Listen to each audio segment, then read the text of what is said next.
I've been using the Apple Card ever since it first came out, but like all Apple products, there's always things you could do better, and there's always a little bit more you could imagine, and there's room for improvement, or it would make so much more sense if it had a calculator app and a weather app. But in today's video, I wanted to dive into 3 things that I think could take the Apple Card to the next level, and they may not be as obvious as you think. It's not just about perks and reward options, so make your own guesses down below or your own suggestions, but here's the biggest 3 things that I think would make a big impact. Let's begin.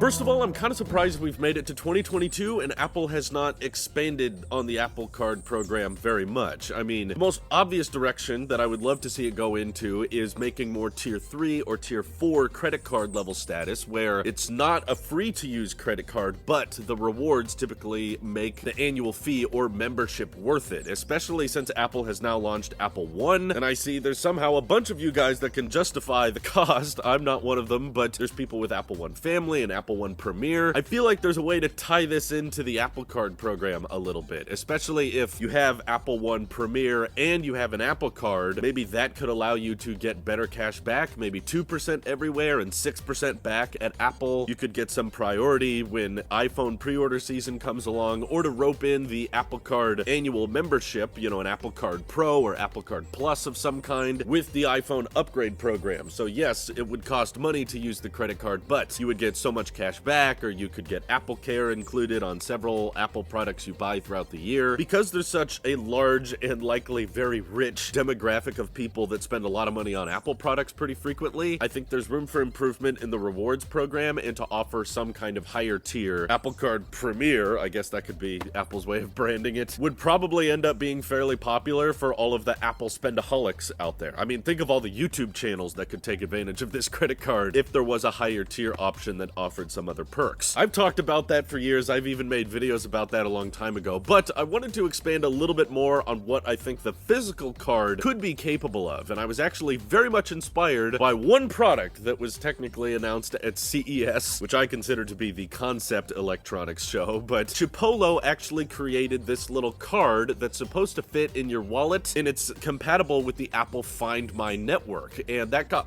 the gears in my head really turning, because I thought it was cool that there was something really thin and really light, and sadly it is a non-removable battery, but the battery is supposed to last up to 2 years, and then you return it back to Chipolo and they give you a discount on a new one, and it only costs $30. So I thought that that low entry price of that product, and the fact that they fit some electronics on the inside, it's like a battery that lasts a really long time, plus has a recycling program and works with the Find My network, it made me realize Apple should update the physical titanium Apple Card to actually support the Find My network, because currently AirTags, they don't really easily fit in people's wallets. I've seen some 3D printed solutions, I've seen some third-party solutions, which is all cool, and it helps Apple protect themselves from the antitrust case. But I'm just going to pretend that doesn't exist for a second and just focus on, hey, maybe some products that make sense should exist, and we could actually make those products and give them to consumers. Oh no, I'm sorry, that would be too bad, because that means Apple would have too much success, and that's